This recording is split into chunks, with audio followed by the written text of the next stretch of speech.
Hi friends, నా పేరు Surendra. Welcome back to my channel. నిన్న లైవ్లో దాచినవి ఈరోజు జరగబోయే ఈ వీడియోలో మాట్లాడుకుందాం. సూటిగా సుత్తు లేకుండా చాలా క్రిస్ప్గా వీడియోని కంప్లీట్ చేసే ప్రయత్నం చేస్తా.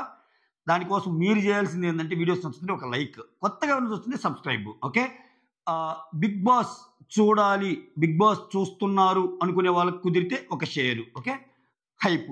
ఇన్ని కష్టం ఇన్ని చేయలేము అనుకుంటే లైక్ మాత్రం కొట్టండి. ఎస్, ఇక్కడ నేను అర్ధరాత్రి ముచ్చట్లు ఈరోజు ఉదయం చేసినప్పుడు ఒక మాట చెప్పా. లీక్డ్ అప్డేట్ ఏమో ఒకలాగుంది, సంజనాకి ఆల్రెడీ వచ్చిందని చెప్పి. బట్ యాక్చువల్గా జరిగింది వేరేదై ఉండొచ్చు. హరీష్ మాటలను బట్టి చూస్తుంటే హరీష్ ఏమంటాడు, సో శ్రీజాని ప్రియాని మీరు సంజనాని సెలెక్ట్ చేసి ఉండాల్సింది, అది కూడా డిప్లొమసీ. మళ్ళా అసలు సంజనాని సెలెక్ట్ చేసి ఉండాల్సిందని ఇతను అంటాడు. ఇక్కడ బజర్ కొట్టే విషయంలో ప్రియాకి ఇవ్వాలి కదా అని ఇతనే అంటాడు. అక్కడ ఇది కాంట్రడిక్టరీ, అదంతా ఎక్స్ప్లెయిన్ చేశాను, చాలా నీట్గా ఎక్స్ప్లెయిన్ చేశాను. అర్ధరాత్రి ముచ్చట్లు చూడండి. అది అసలు ఆయన ఆడిన డబుల్ గేమ్ ఏంటి, ఆయన హృదయమానం అంటున్నాడు, హృదయం ఉందా లేదా, ఇదంతా చెప్తాను. ఒక 3-4 ఎగ్జాంపుల్స్, బెస్ట్ ఎగ్జాంపుల్స్ తీసుకొని కుదిరితే చూడండి. ఈ అప్డేట్స్ ఏంటంటే, సో మాస్క్ మ్యాన్ హరీష్ వచ్చి వీళ్ళతోటి అసలు మీరు సంజనాకి ఇవ్వచ్చు కదా అని అంటం ద్వారానే సంజనాకి రాలేదని అర్థం అవుతుంది. అది కట్ చేశాడు, అంటే ప్రియాకి వచ్చింది అక్కడ. ఇప్పుడు చూడండి, అక్కడ యాక్చువల్గా జరిగిన సీక్వెన్స్ ఈరోజు జరగబోయేది మొత్తం చెప్తాను. చాలా చిన్న వీడియో ఇది. నిన్న ఇమాన్యుల్కి వచ్చిందబ్బా 25% అయిపోయింది. తర్వాత తనూజాకి వచ్చింది 25% అయిపోయింది. 50% బ్యాటరీ డన్, ఇంకా 50% ఉంది.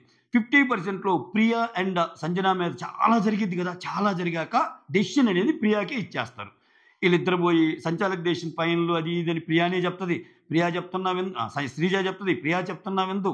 సంజన ఓపెన్గా అడిగిద్ది, ఆమె వద్దంటుంది కదా నాకు ఇవ్వండి బిగ్ బాస్ అని. ఇన్ని నాటకీయ పరిణామాల మధ్య సో ఓవరాల్గా ప్రియాకి వెళ్తుంది.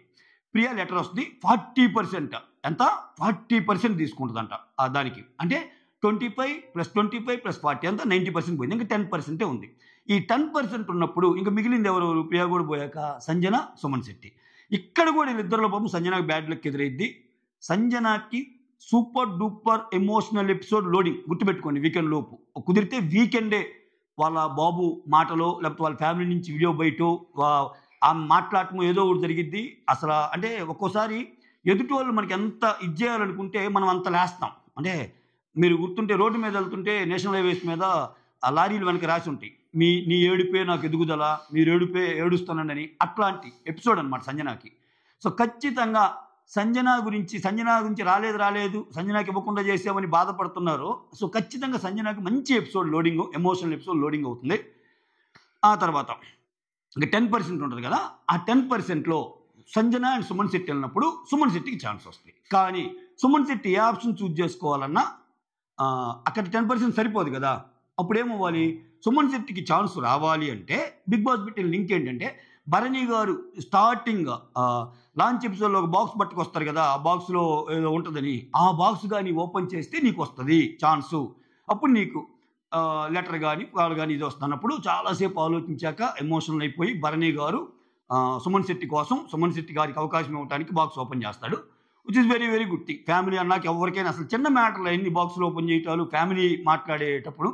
సో ఖచ్చితంగా సుమన్ శెట్టికి కూడా అవకాశం వస్తాయి. సో ఎంటైర్ ఎపిసోడ్లో అందరికీ అవకాశాలు వచ్చినాయి ఎక్సెప్ట్ సంజనాకి తప్పితే. ఆయన డిరైవ్ చేయాలన్నది కూడా అదే. బిగ్ బాస్ చాలా ముదురు, మనందరికంటే ముదురు. ఎక్కువ అవసరం ఎవరికైతే ఉందో సంజనాకి, ఆమెకే రాకుండా చేశాడు. చూసారా, అప్పుడే కదా ఎపిసోడ్ బండేది, అప్పుడే కదా అసలు ఎమోషన్లు. మిగిలిన వాళ్ళందరూ 2 వారాలకే ఓ ఓ ఓ అని గోల పెడితే వాళ్ళకేమో అవకాశాలు ఇచ్చాడు లెటర్ అని. అసలు టాస్కే లేకుండా మాస్క్మెన్కి అయితే స్టార్టింగే ఇంటి నుంచి వాళ్ళ వైపు వచ్చి వాళ్ళ వైపు చెప్పిన మాటల ద్వారా ఆయనకి ఏం జరుగుతుందో చెప్పారు. ఇంతవరకు ఏం జరుగుతుంది, వాళ్ళ బాబు ఎలా ఉన్నాడు, ఒక్క మాట విందాము అన్న సంజనాకు అవకాశం లేకుండా చేస్తారా? అది అయ్యిద్దా? అసలు అది అయితే షో నిలబడిద్దా? ఖచ్చితంగా అవ్వదు. కానీ వీళ్ళ ఒక్కొక్కరి యొక్క ఇది తెలియటానికి పెట్టిన ఒక ఎపిసోడ్ లాగా ఉంది. ఖచ్చితంగా సంజనాకి బిగ్ బాస్ స్టేజ్ మీద వీకెండ్ ఎపిసోడ్లో వాళ్ళ బాబుతో మాట్లాడిచ్చేదో లేకపోతే ఇంటి నుంచి కాలో, ఆమె అసలు ఏడవటం గందరగోళం అయిపోద్ది ఖచ్చితంగా ఆమె పాపం. ఎందుకంటే చాలా బాధపడిందంట సంజనాల్లో. ప్రియాకు వచ్చాక చాలా ఏడ్చిందంట, చాలా జరిగిందంట. అంతే కదా పాపము. ఆమెమో వద్దంటుంది, ఏమేమో నువ్వే వెళ్ళంటుంది. ఆమె వద్దంటుంది నాకు అంటే ఏమికి ఇవ్వాల. సో ఇటువంటి పరిణామాల మధ్య ఖచ్చితంగా బాధ వేస్తుంది. ఓకే, ఆ తర్వాత సుమన్ కూడా అయిపోయాడు. ఇక్కడ ఒక్కదానికి రాంది. ఓకే, ఎవరికైతే క్రూషియల్ వాళ్ళకి వాళ్ళకి రాకుండా చేయడమే బిగ్ బాస్ ఇది. సో అదొకటి, ఇది జరిగింది. ఆ తర్వాత ఈ బ్లాక్ వచ్చిన శ్రీజాకి, ఫ్లోరాకి, రీతుకి ఒక గేమ్ పెడతారంట. ఫ్లోరా గెలిచిద్దంట. Flora rocks, remaining people shocks.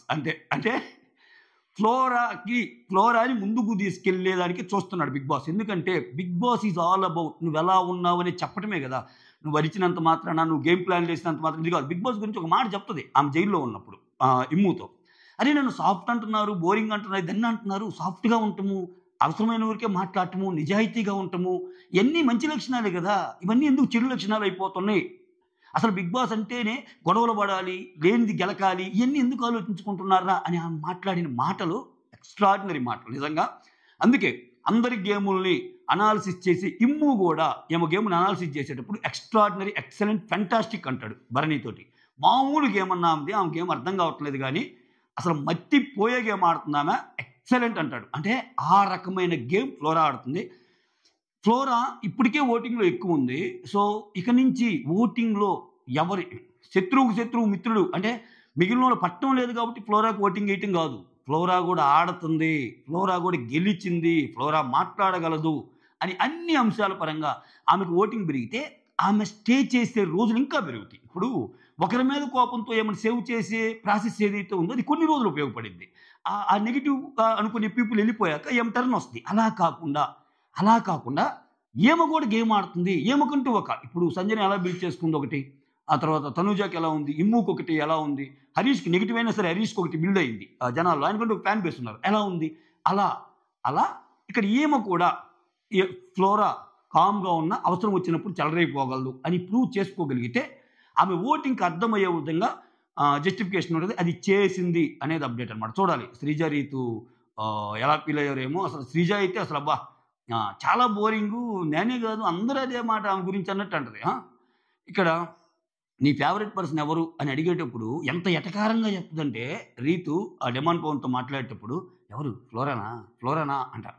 అంటే ఒక మనిషిని ఎంత తక్కువగా చూడాలో అంత తక్కువగా చూస్తున్న పర్సన్ ఫ్లోరా. విచిత్రం ఏంటంటే అంత తక్కువగా చూసినా సీన్ చేయటంలా. That's the beauty. అసలు అది మెయిన్. ఇప్పుడు ఇంకొకరు అయితే అందరూ బోరింగ్ అని చెప్పి రకరకాల మాటలు పెడుతుంటే ఏడుస్తారు. ఆమె యాక్సెప్ట్ చేస్తుంది, కొన్ని తప్పుల్ని యాక్సెప్ట్ చేస్తుంది. ఓవర్ చేసిన చోట మీరు ఓవర్ చేశారని చెప్తుంది. ఇప్పుడు తనుజ అంటది కదా, ఓవర్ డ్రామా చేసావేమో అనిపించింది, నువ్వు చేసావు నామినేషన్ కానీ పో ఇట్లా అంటది కదా. అట్లా తర్వాత సంజన గురించి అర్థం చేసుకున్నాక ఒక పర్సన్గా మీరేంటో నాకు అర్థమైంది. అంత గొడవ జరిగిన సంజనతోటి మళ్ళా అంటే ఆమె గేమ్లో ఎవరెటువంటి వాళ్ళు అనాలిసిస్ చేయగలుగుతుంది. ఓకే, సో ఎవరు ఏంటి అనేది అర్థం చేసుకోగలుగుతుంది. జైల్లో వేస్తుంది బాధపడుతుంది, ఇదైనా ఇదే అన్నట్టు బిహేవ్ చేస్తుంది. ఇన్ని మంచి లక్షణాలు ఉన్న ఫ్లోరాని ఖచ్చితంగా ముందుకు తీసుకెళ్తారు. మొత్తానికి సంజనాకి సూపర్ ఎపిసోడ్ లోడింగ్, ఫ్లోరాకి మాత్రం ఒక మంచి గుడ్ న్యూస్. అంటే అసలు ఆమె ఎలిమినేట్ అయ్యే ప్రసక్తే లేదు. ఆమె ఎలిమినేట్ అవ్వకపోగా ఇప్పటికే టాప్ ఓటింగ్లో ఉన్న ఫ్లోరాకి ఇంకొంచెం ఓటింగ్ యాడ్ అయ్యే అవకాశం ఉన్న ఒక ఎపిసోడ్ లోడింగ్ అనమాట. That's all. ఇంక వీళ్ళు ఎవరైతే అన్నారో అసలు అగ్ని పరీక్షలో మా పెర్ఫార్మెన్స్ చూసి చాలా బాగా చేశారు, అసలు మన పాయింట్స్ ఏంటి, నేను అర్ధరాత్రి ముచ్చట్లో ఈ పాయింట్ లాస్ట్లో కూర్చొని మాట్లాడుకుంటారు, అది స్టార్ట్ చేస్తాడు. అసలు వీళ్ళకి అంటున్నారు ఎంత మంచోళ్ళు అయితే మిమ్మల్ని ఇక్కడికి వచ్చారు అది ఇదని. వీళ్ళు సెల్ఫ్ ఎక్కువగా అనుకుంటున్నారు. నిజంగా వాళ్ళ కన్వర్జేషన్స్ మీద అంత హ్యాపీగా ఉన్నారా? ఏమిరా బాలరాజు ఈ గోల మనకి, ఏమిరా బాలరాజు ఈ అగాయత్యం మనకి, వీళ్ళందరూ ఎప్పుడు పోయి మిగిలిన వాళ్ళు వస్తే బాగుందని అనుకుంటున్నారా? రెండో పాయింటే కదా అనుకుంటుంది ఎక్కువ, రెండో పాయింటే కదా జనాలు అంటుంది వీళ్ళు అతి చేస్తున్నారు అనేది. అది వీళ్ళకి ఎలా అర్థమైద్దిరా స్వామి అని అనిపిస్తుంది మనకి. బట్ వాళ్ళు అర్థమయ్యే లోపు దాన్ని అర్థం చేసుకునే లోపు చాలామంది బయటకు వచ్చేస్తారు. అది జరిగిద్ది. So that's all. Thank you so much. Like మాత్రం మిక్కింగ్ బిగులు. Signing off.